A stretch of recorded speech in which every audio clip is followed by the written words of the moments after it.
Menglong death case. What really happened after Qiang denied the CCTV evidence? The denial didn't come with shouting. It came calmly. Precisely. Almost too controlled. When Qiang dismissed the CCTV evidence, the room didn't erupt. It stilled. Cameras kept rolling. Pens froze midair. And somewhere between that measured denial and the hum of fluorescent lights, a single thought took hold of the public imagination. If the footage isn't real, then what are we missing? What followed wasn't a revelation. It was a collapse of certainty. The moment the story split in two. Up until that point, the narrative, fragile as it already was, had leaned on one pillar. CCTV footage said to capture key moments surrounding Yu Menglong's final hours. Grainy. Incomplete. Interpreted more than understood, but still it was something. Then Qiang said it plainly. That footage does not prove what people think it proves. Not altered. Not misunderstood. Denied. And in that instant, the case fractured into two competing realities. Inside the room where trust thinned, witnesses described the atmosphere changing immediately after the denial. Officials exchanged glances that lasted half a second too long. Journalists stopped typing and started watching faces instead. Because denials don't erase questions. They multiply them. If the footage was unreliable, why had it been central to early discussions? If it was misinterpreted, who framed the interpretation? And if it was irrelevant, why did it exist at all? The silence that followed those questions was louder than any answer. The vanishing timeline. After the denial, something subtle but devastating happened. The timeline blurred. Events that once seemed sequential became foggy. Timestamps were debated. Movements were re-examined. What was once before and after became possibly and allegedly. Analysts pointed out inconsistencies, not accusations, but gaps. Why were there intervals with no footage? Why did certain cameras appear inactive? Why did explanations arrive faster than confirmations? Each gap became a shadow people couldn't stop staring into. Public reaction. When certainty dies, speculation is born. Online, the reaction wasn't rage. It was confusion. Fans didn't flood platforms with demands. They posted timelines. Side-by-side comparisons. Questions phrased carefully, almost respectfully. If CCTV doesn't show the full picture, what does? Why does every answer create a new hole? Who benefits from this being unclear? This wasn't a conspiracy frenzy. It was collective unease. Behind closed doors, stories shift. Sources close to the process, speaking hypothetically and without attribution, described a change in tone after the denial. Meetings grew shorter. Statements more cautious. Language softened. Words like confirmed quietly disappeared. Words like under review took their place. The case didn't move forward. It circled. The human cost of uncertainty. What often gets lost in procedural debates is the weight carried by those left behind. Yu Menglong's name became attached not to answers, but to question marks. His memory, once defined by performances and presence, was now surrounded by speculation he never consented to. Every denial reopened grief. Every clarification felt like another postponement of closure. And closure in cases like this is not a luxury. It's oxygen. Why the CCTV denial changed everything. The denial didn't prove innocence. It didn't prove guilt. It didn't solve anything. What it did was remove the illusion of clarity. Without the footage as a shared reference point, everyone was forced to admit something uncomfortable. The truth was not as visible as they'd been led to believe. And when evidence disappears, credibility becomes the real battleground. The questions that refuse to go away. Even now, the same questions echo, quietly, persistently. If the CCTV evidence was insufficient, why wasn't that made clear from the start? Why did the narrative rely so heavily on something later dismissed? What checks exist to prevent misinterpretation from becoming momentum? These aren't accusations. They're the natural aftermath of a story that lost its spine. What we know and what we don't. Let's be precise. There is no publicly confirmed account that fully explains Yu Menglong's final moments. There is no single piece of evidence that answers all questions. There are multiple interpretations, some supported, some challenged, none universally accepted.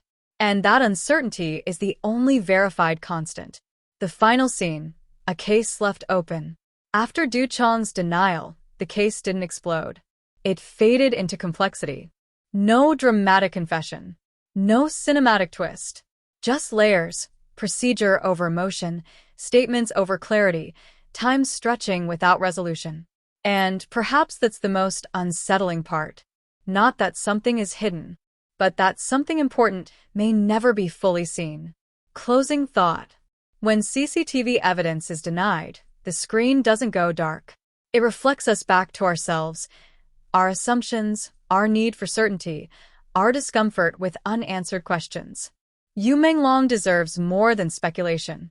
He deserves truth, whatever shape it takes. Until then, the case remains what it became the moment the footage was denied. A story without an ending. After the denial, when the case entered its longest night. After Du Qiang denied the CCTV evidence, the case didn't explode into chaos. It did something far more unsettling. It slowed down.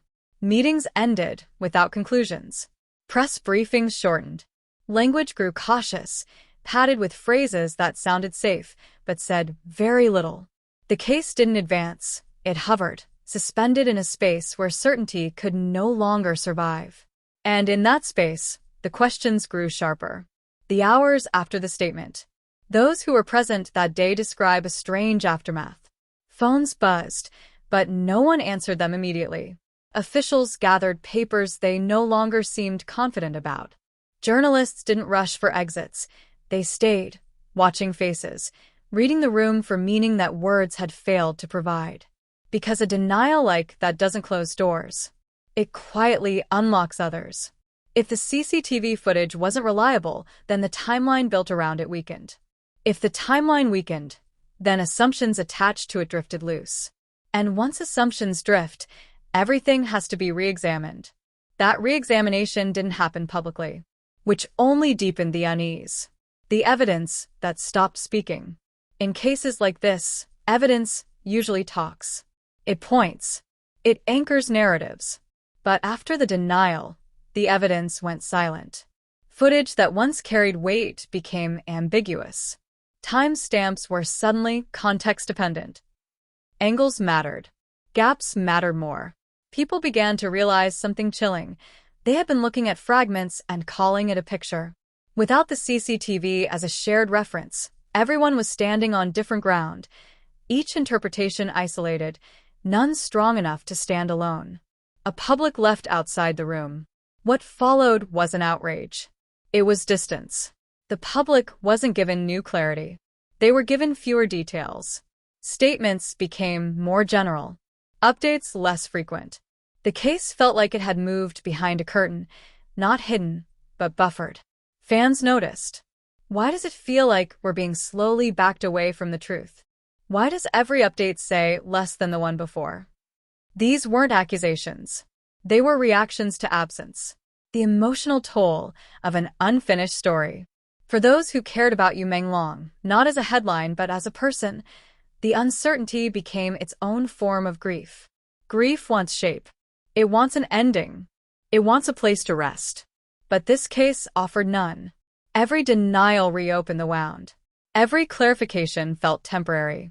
His name lingered in a state of suspension, unable to settle into memory without dragging questions behind it. And questions, when unanswered, don't fade.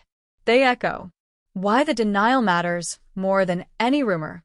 The denial of CCTV evidence wasn't explosive because of what it claimed.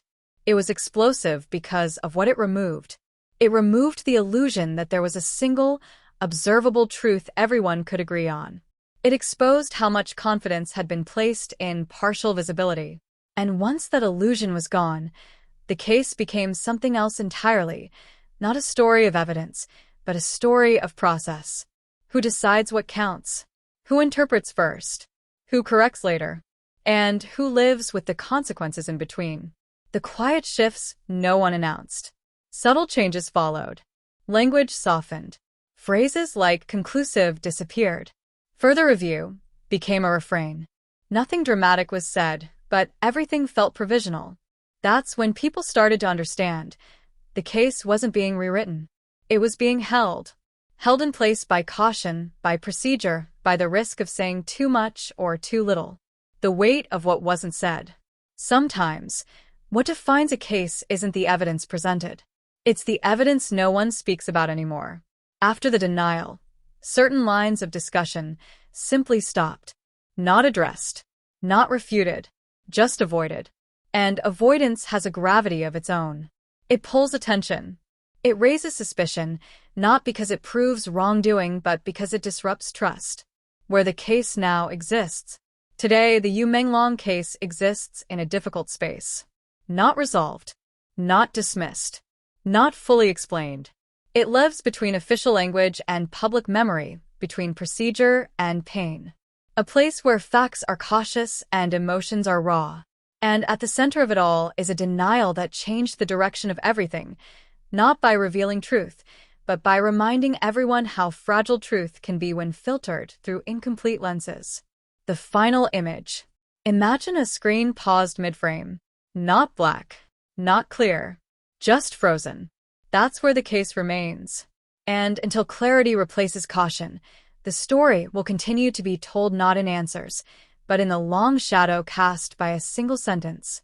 The CCTV evidence does not prove what people think it proves.